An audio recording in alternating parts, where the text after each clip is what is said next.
If you're having issues streaming any of your favorite programs on Netflix, this video should help you fix that. Well, in today's tech video, I'm going to show you how to fix the Netflix app if it isn't working on your Sharp Smart TV.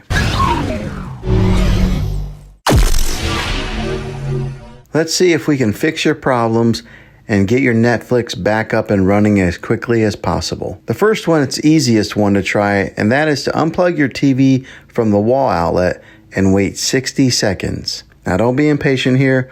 Wait the whole 60 seconds, then plug it back in. This is very different from turning off your TV with your remote control. This is called a hard reset of your TV, so make sure you do this method. If that doesn't work, then find your router that is giving you Wi-Fi and unplug the power to that for 60 seconds. Then plug it back in. If that fixes it, great. If not, let's move on to the next method. Try deleting the Netflix app on your TV.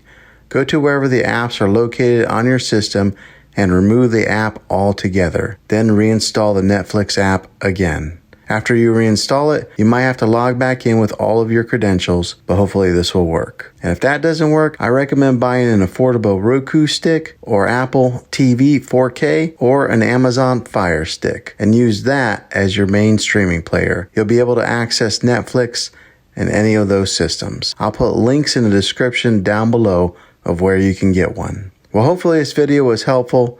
If it was, go ahead and throw a thumbs up and hit that subscribe button. I make tech videos all the time, and I would love to have you back in the next one. Take care.